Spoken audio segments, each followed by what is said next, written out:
Salut les gens, j'espère que vous allez bien. Une petite vidéo news pour vous donner quelques infos, c'est parti, on voit ça tout de suite ensemble. Alors tout d'abord, sur le WWE Network, dont la version gratuite, il y a un best-of de Brody Lee, ainsi que sur le programme du New Day, qui s'appelle je crois de mémoire le New Day Power. Ils parlent également de Brody Lee avec Eric Rowan, Tyler Breeze et Cesaro.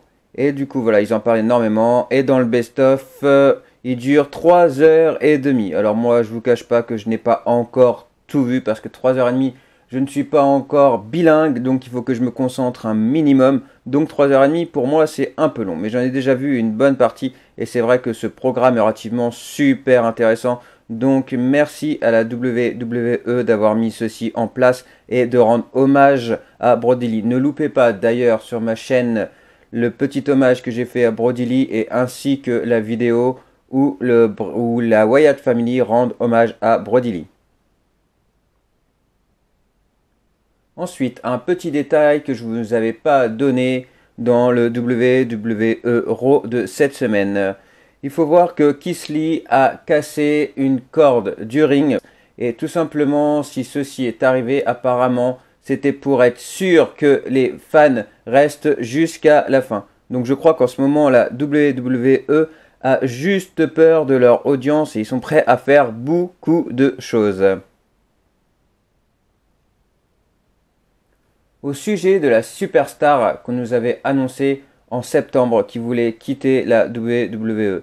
Alors maintenant, nous apprenons que c'est Ricochet malheureusement qui veut quitter la WWE. Il faut savoir qu'il a signé un contrat avec la WWE en 2018. C'était un contrat de 3 ans. Donc il va arriver très rapidement à terme. Donc voilà, je pense que Ricochet après ceci demandera à être libéré tout simplement. Après la WWE, je ne pense pas qu'il le laisse partir comme ça. Mais je pense que si ils veulent qu'il reste, il va falloir y proposer des segments un peu mieux que de le faire rentrer dans The Retribution, entre autres. En plus, il faut savoir qu'à mon avis, il a eu énormément de demandes, de propositions de contrats, tout comme la AEW. Par exemple, j'en sais rien, mais c'est juste une idée potentielle, ou peut-être même Impact, mais en tout cas, c'est sûr et certain qu'il a eu des propositions.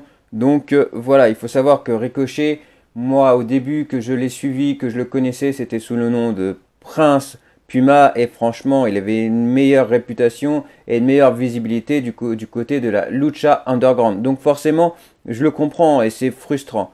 Ensuite il faut savoir qu'un peu plus tard nous avait également annoncé qu'il y avait certains catcheurs qui souhaitaient tout simplement ne pas re-signer leur contrat avec la WWE, soit parce qu'ils n'étaient pas satisfaits de leur segment, soit tout simplement que leur salaire ne leur satisfaisait pas par rapport au Covid, etc. Parce que bien sûr, comme énormément d'entreprises, les chiffres d'affaires ont baissé, donc forcément les salaires baissent également, ça va de soi. Donc ils n'étaient pas satisfaits là-dessus aussi.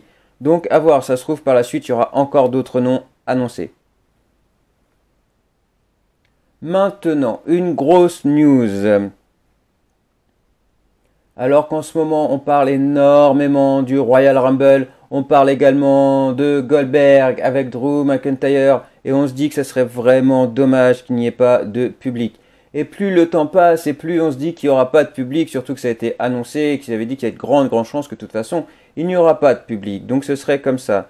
Et là maintenant, les réseaux sociaux nous apprennent que la WWE ne veulent tout simplement pas détruire le Thunderdome pour la soirée du Royal Rumble et ensuite le remettre le lendemain pour le Raw. Donc voilà, s'il n'y a pas de fans, c'est aussi parce qu'ils ne veulent pas enlever le Thunderdome le soir du Royal Rumble. Après, ça se comprend, c'est quand même énorme, c'est super grand et ça prend énormément de temps, de manœuvres, etc. et beaucoup d'argent, donc c'est compréhensif. Mais d'un autre côté, le Royal Rumble sans public, sincèrement, ça va être vraiment étrange. À chaque fois que le bruit va retentir pour faire rentrer une superstar, s'il n'y a pas de réaction du public, mais ça va être vraiment bizarre. Après, le Thunderdome, bien sûr, il réagit, mais c'est pas comme le public quand il est sur place. Et il y aurait eu certainement moins de monde, mais au moins, il y aurait eu du monde et des vraies personnes sur place, et du coup, ça aurait fait réagir.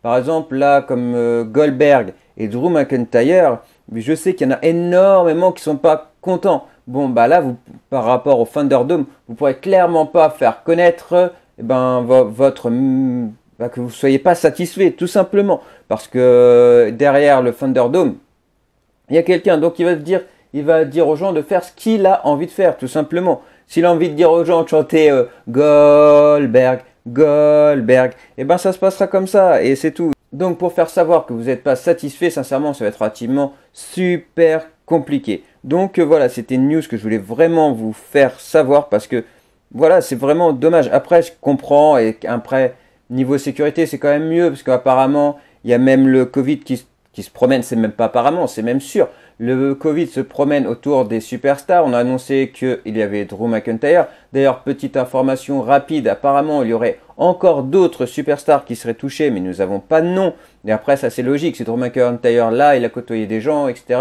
Donc le Covid, sincèrement, ça va relativement super vite. Donc voilà, après, pour la sécurité, c'est quand même mieux. Mais moi, je trouve ça dommage qu'il n'y ait pas de fans pour le Royal Rumble. Mais après, bon bah, malheureusement, on sait que actuellement, c'est comme ça. Mais si c'est juste le fait de démonter le Thunderdome, bon bah voilà, je sais pas, c'est compliqué. Il y a beaucoup de pour, il y a beaucoup de contre et c'est relativement super compliqué. N'hésitez pas à débattre en commentaire, me dire ce que vous en pensez parce que sincèrement, il peut y avoir beaucoup d'avis là-dessus et dans tous les cas, je comprends les avis. D'un autre côté, tu as le côté financier, tu as le niveau temps et d'un autre côté, tu as le niveau quand même divertissement qui serait bien mieux et il y aurait les fans, ils paieraient mais il y aurait pas assez de monde. Donc non, ça serait relativement. Non, tout simplement, c'est un petit peu ambigu et il peut y avoir plusieurs avis différents et voilà, tout simplement. Donc n'hésitez pas à me dire en commentaire ce que vous en pensez. Donc voilà les gens, c'était une petite vidéo news rapide pour vous annoncer ça parce que pour moi c'était relativement super important de vous tenir au courant. Donc voilà, après j'espère que Ricochet restera à la WWE, mais après bon bah s'il doit partir ailleurs pour être champion, eh ben je préfère le voir partir ailleurs et qu'il soit champion parce que c'est un grand catcheur et il le mérite. Ensuite, les fans au Royal Rumble, eh ben, j'attends de voir comment tout ça va se dégoupiller parce que ça va forcément faire beaucoup de bruit sur les réseaux sociaux cette information-là. Et les gens, si vous avez du temps, surtout ne loupez pas Brody Lee ou pour les fans de la WWE, Luke Harper. Mais en tout cas, ne le ratez pas sur le WWE Network. Ils ont mis ça en place, ils l'ont travaillé, c'est relativement super bien fait. Donc s'il vous plaît, allez voir ce programme-là. Donc en tout cas, voilà les gens, moi je vous dis à très vite. N'hésitez pas à liker, partager, commenter. Et on se dit à très vite. Salut les gens!